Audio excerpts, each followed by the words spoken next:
Un ACV se define como el taponamiento o rotura de un vaso arterial a nivel del sistema nervioso central, o sea, a nivel cerebral. Podemos tener, son tres tipos de ACV, así básicamente y en forma simple y sintética.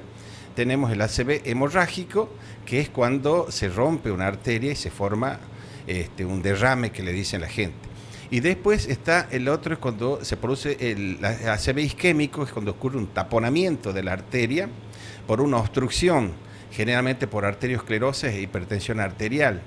Y después hay una tercera variedad, que es el accidente isquémico transitorio, que es cuando se produce el taponamiento por en forma breve, por escasos segundos, y después vuelve, digamos, a la normalidad. Esos serían los tres tipos de accidente cerebrovascular. Habitualmente estos casos están asociados a hipertensión arterial y arteriosclerosis. El más común de ver es el ACV isquémico, es el que ocurre por taponamiento, por una placa de ateroma que tiene la arteria y por algún tipo de sangrado interno que tiene esa arteria, se produce la obstrucción. Ese es lo más común. Doctor, estadísticamente en nuestro país un ACV se produce aproximadamente cada 4 horas. Estadísticas locales o quizás de acuerdo a las consultas que ustedes tienen, tanto en el área de salud pública o privada, ¿cómo se maneja esta cuestión también en esta zona? ¿Hay personas que han sufrido, que sufren ACV? ¿Se da en alguna edad en específico? Es muy frecuente, más frecuente de lo que uno se imagina, la cantidad de pacientes que sufren de esta patología, que generalmente se presenta en forma brusca, ¿no? Repentina, pacientes que ya vienen muchas veces enfermos por hipertensión y que tienen el colesterol, los triglicéridos altos y que no le dan importancia, o sea, que no están en tratamiento o que están haciendo tratamiento, pero no lo hacen en forma suficiente, en forma adecuada. Entonces, esto ocurre muchísimo. Hay gente que tiene muchas secuelas. En los distintos barrios te va a encontrar gente grande que camina con un bastón o que tiene una marcha como en guadaña, que se llama, que va como revoleándolo al pie, digamos, de una forma Después de gráfica. padecer un ACV, ¿hay personas que quedan con cierta discapacidad? Claro, o sea, ¿qué puede ocurrir cuando el paciente sufre un ACV? Bueno, lo más grave es la muerte inmediata, ¿no es cierto? O ahí dentro de acuerdo al tamaño de la obstrucción o de la rotura que tenga la arteria, puede ocurrir, ¿no es cierto? De acuerdo a la zona del cerebro que afecte. Cuando afecta al tronco cerebral o la base del cerebro, es mortal en un altísimo porcentaje. Pero lo que vemos más frecuentemente son los casos que se recuperan, pero que quedan con secuelas, ¿no es cierto? A veces con hemiplegia, o sea, con parálisis de la mitad del cuerpo, o con una hemiparesia, o sea, con una pérdida parcial de los movimientos.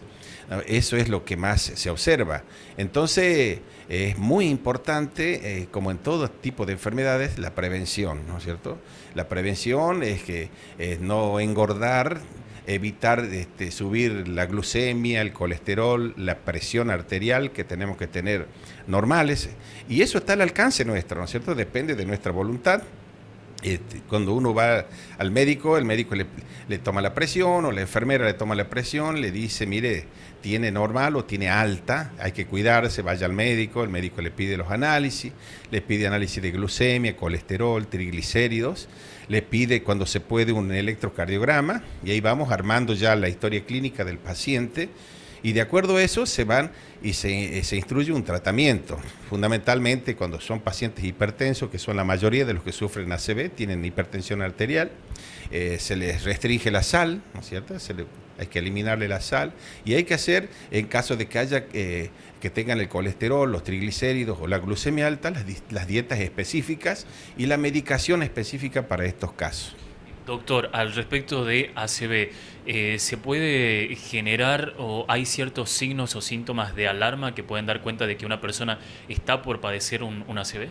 Así es, como te decía, cuando son ACV graves, el paciente directamente o entra fallecido o entra en coma a las guardias hospitalarias y después los que tienen síntomas previos a que haya una gravedad son una cefalea, un dolor de cabeza intenso, dolor de nuca, a veces una dificultad para el movimiento en una pierna, en un brazo, ¿no es cierto? Se sienten verdaderamente mal y algunos sienten dolores de pecho porque muchas veces se puede acompañar también de trastornos cardíacos.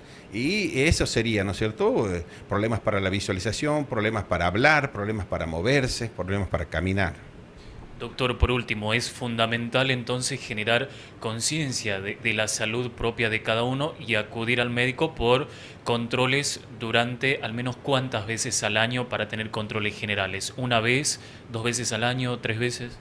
Bueno, nosotros, depende de la edad, por supuesto, ¿no? En personas jóvenes, por lo menos una vez al año, a medida que uno va entrando en edad y no tiene ningún tipo de enfermedad, con 2 veces al año que se consulte es suficiente. Y aquellos pacientes que ya se les detecta que tienen problemas, llámese hipertensión arterial, diabetes o hipercolesterolemia, hipertrigliceridemias, esos son pacientes que requieren un control frecuente, ¿no? De acuerdo a su gravedad. Por lo menos cada 3 meses tienen que concurrir al médico para hacerse los controles de laboratorio, controles de rutina y, por supuesto, cumplir con la medicación que se les asigna. Reitero, una vez más, no quiero ser cargoso con eso, pero la prevención es lo fundamental. Como en todo, tenemos que alimentarnos sanamente, tenemos que hacer actividades físicas, o sea, para eso, por supuesto, hay que tener un control de salud previo porque nos habilite, fundamentalmente las personas que tienen más de 45 años, tienen que tener un análisis de laboratorio, un electrocardiograma, que diga que uno está bien para hacer actividad física. Y después llevar una vida sana, tener hábitos de vida que corresponden, reitero, comer muchas verduras, frutas, lácteos descremados, comer sanamente y tener una vida saludable.